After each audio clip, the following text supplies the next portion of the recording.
Do limbo ao luxo. Como Giovani saiu de graça do Corinthians para valer 124 milhões de reais em 6 meses. Oh, uau! Não é ficção, é o caso Giovani. E esse caso expõe um dos maiores erros de gestão do futebol brasileiro nos últimos anos. No mercado de transferências, o tempo é uma variável implacável que costuma punir gestões ineficientes. O caso do atacante Giovani é um exemplo de manual sobre depreciação de ativos e falha na retenção de valor. Em julho de 2025, o jogador deixou o Corinthians. Após uma rescisão amigável que encerrou um ciclo de pouca minutagem e nenhum retorno financeiro imediato. Apenas 6 meses depois, o cenário é radicalmente oposto, o atleta tornou-se um dos ativos mais cobiçados da Série A italiana, com uma valorização meteórica que expõe a miopia estratégica do clube formador, diante do potencial de revenda no mercado europeu. Este vídeo destrincha, com clareza, como um dos maiores erros de gestão de ativos do futebol brasileiro aconteceu diante de todos, e ninguém no clube percebeu. Se você gosta de análises profundas, já deixa o like e se inscreve. Isso ajuda demais o canal a continuar trazendo conteúdo de alto nível.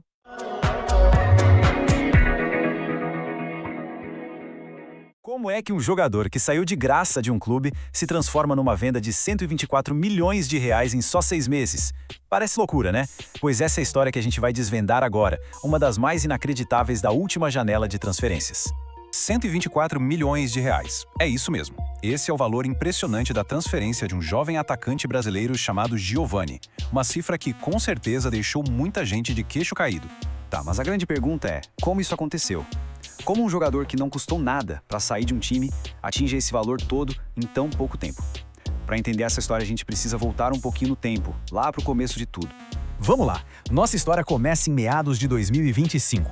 O cenário é o Corinthians, o clube onde o Giovani se formou e deu os primeiros passos como profissional. E assim, ele sempre foi visto como uma grande promessa na base, sabe? Um jogador com muito potencial. Só que, na hora de subir para o time principal, a coisa não engrenou da mesma forma. Ele teve dificuldades para conseguir uma sequência de jogos. Vamos dar uma olhada nos números dele no Corinthians. Foram 54 jogos e 7 gols marcados. São estatísticas, digamos, ok para um garoto. Mas, sendo sincero, não são números que gritam futuro craque, né? Claramente tinha alguma coisa ali que não estava se encaixando. E aí, em julho de 2025, o contrato dele com o clube acabou. Resultado, Giovani e Corinthians foram cada um para o seu lado.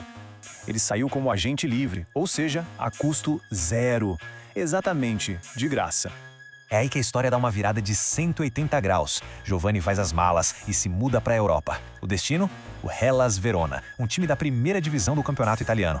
E o impacto dele na Itália foi, uau, imediato e impressionante.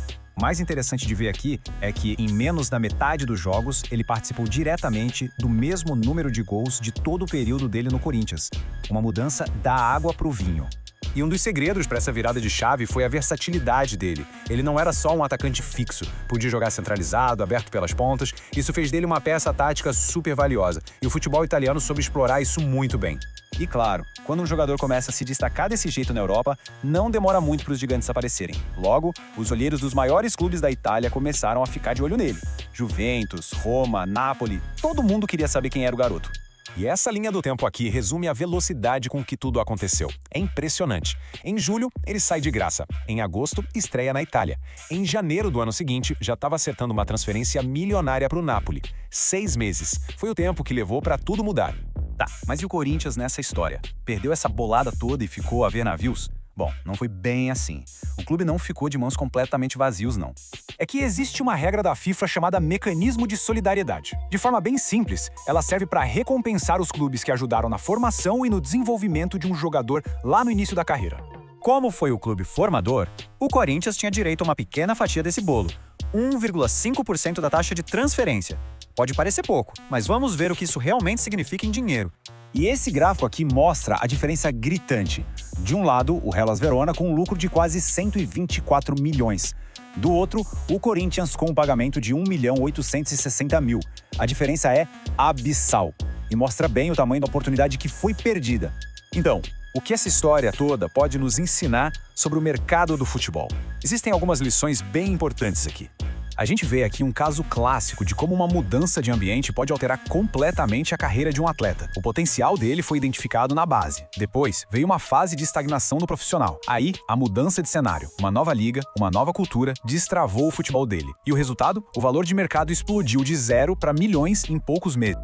No fim das contas, a jornada do Giovani é uma história sobre scouting, sobre desenvolvimento de atletas e, principalmente, sobre a natureza imprevisível do valor de um jogador. Serve tanto de inspiração para quem é subestimado, quanto de alerta para os clubes.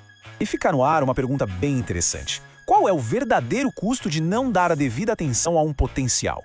Quantos outros talentos não estão por aí a apenas uma oportunidade de distância de explodir no futebol? Se gostaram do vídeo, não se esqueçam de deixar seu like, se inscrever no canal e ativar o sininho para não perder nenhuma notícia ou análise. Seu apoio é essencial. Compartilhem este vídeo com seus amigos e comentem. Obrigado por assistir e até a próxima!